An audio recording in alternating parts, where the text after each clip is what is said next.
Hello everybody and welcome back to my YouTube channel. I really hope you're all doing okay and having a great day and an amazing week. My name is Effie and we are back with Makeup and Mythology this week. Makeup and Mythology is a series I've started on my channel where I do a full face of makeup and tell you a story from mythology. And I'm sure many of you will be happy to hear that we are not doing a Greek mythology story this week. Instead, we are looking at the story of Llorona, and it's very different from a lot of the Greek ones we've done. It's almost like an advisory story that you would tell to children, so that's really fun. It's not much of a dark story. There is talk of death and things like that, but it's not an outrageous story. Like I said, it would typically be told to children, so I'm sure it will be fine. This is the look I created. I used the Makeup Revolution Tammy collab. It's the Tropical Carnival palette. It's one of my all-time favourites. I've not used it in ages. So to come out with such a colourful look has made me very happy. If you like the look, please let me know. But other than that, I'll let you enjoy the story. If you like this video, please give it a big thumbs up, and if you like my content, please consider subscribing. I put out makeup content every Wednesday, and every 4 weeks I do a Makeup and Mythology video. My previous videos will be linked in the clickable I button as a playlist, so if you would like to watch them, please feel free to. But other than that, enjoy the video.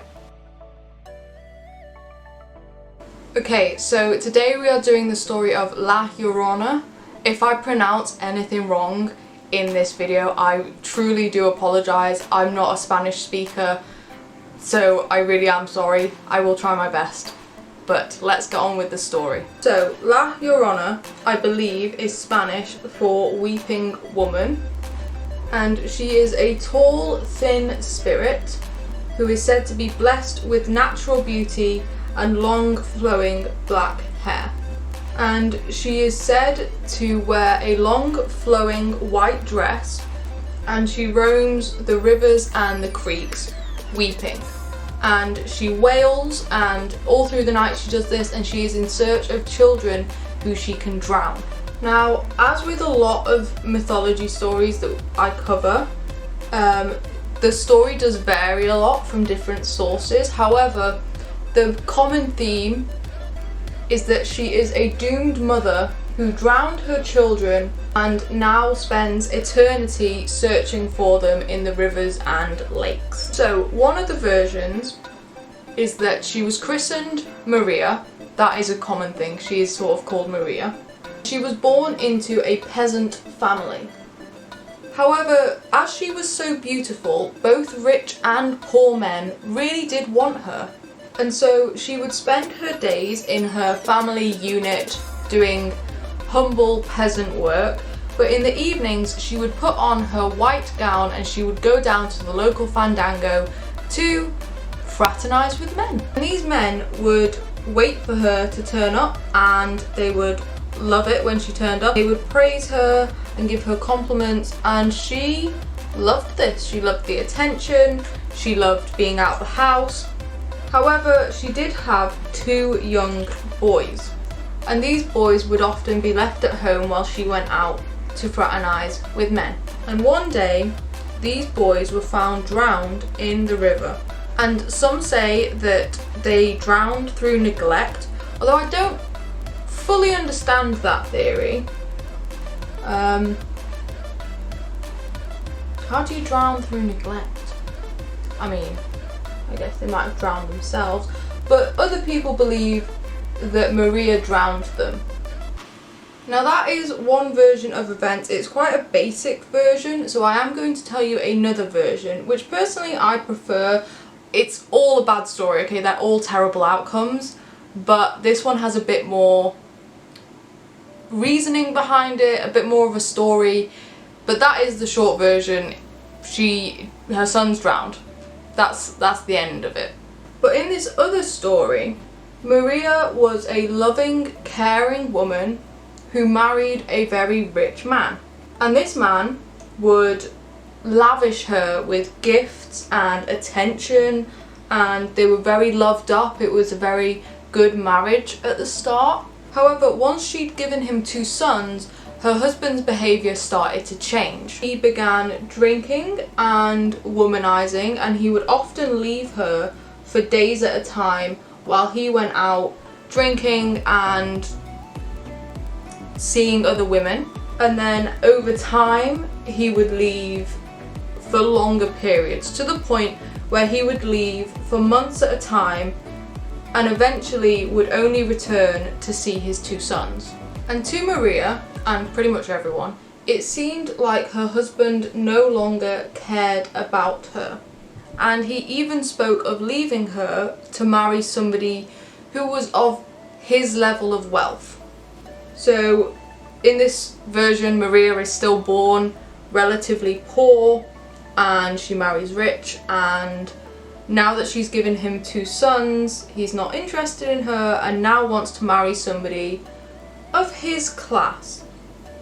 And as I said, it got to the point where he seemed to only be returning home in order to see his two sons, which, I mean, at least he's not a terrible father. But this really started to annoy Maria, to the point where she would almost resent her sons a little bit, because her husband still loved them and still gave them gifts and attention, and that was what Maria wanted, but she wasn't getting it. And one evening, while Maria and her sons were out for an evening walk, they were walking along a shady path by the side of a river, and they spotted Maria's husband, the son's father, and he was riding along in a carriage with another woman. Now this other woman, not much is really said about her, other than the fact she's quite elegant, so I would imagine this is the woman of a higher class that he was looking to marry. And her husband spots Maria and their sons, and he does stop to speak to his son, so again, not a terrible father.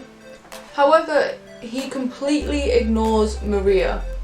Once he is finished talking to his two sons, he goes back to his day and carries on along the river. He drove away on his carriage without even looking back. And after seeing this, Maria flies into a rage, and the only people around to deal with her rage are her two sons. So Maria turns on them and throws them into the river. However, as the boys were carried downstream and Maria calmed down, she realised what she had done. And she ran down to the bank of the river to save them. However, it was too late, the boys had gone.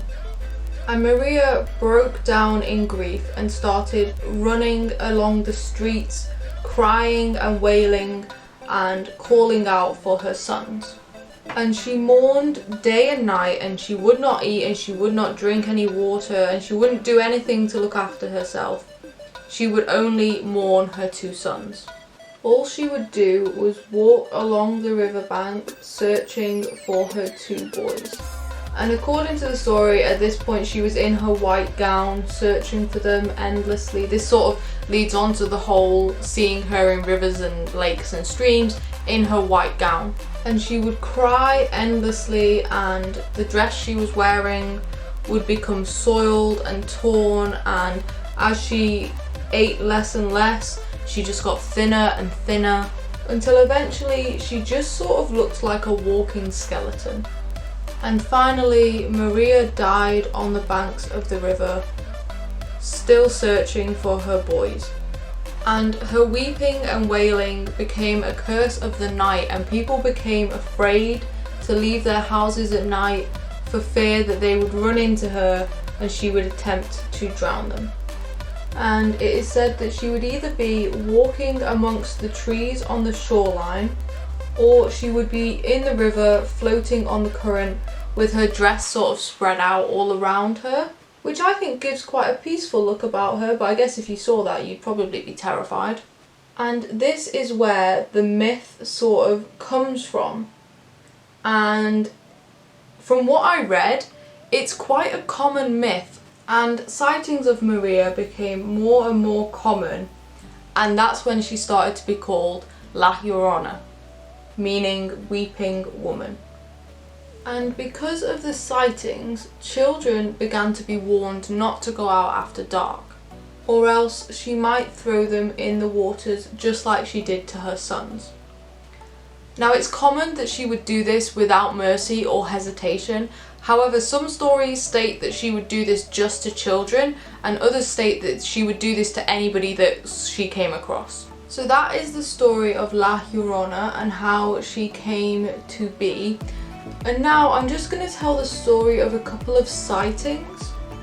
One of which is from a boy and his family, and they were sat out on the porch at night just chatting away. And whilst they were sat talking and chatting over the creek, they saw a tall, thin woman near the water, and she almost seemed to just float on top of the water towards them. And then she started to come up the hill, but then she vanished. And when she reappeared, she was much closer to them than she had been previously, and then she completely disappeared again. And when they went to go look to see if there were any footprints or anything like that, there were none, and therefore the conclusion is that it must have been Maria. And another characteristic is that she didn't particularly like it when children wouldn't treat their mothers with the respect that mothers deserve. And it said that when this happened, La Llorona would turn up just to sort of teach them a lesson.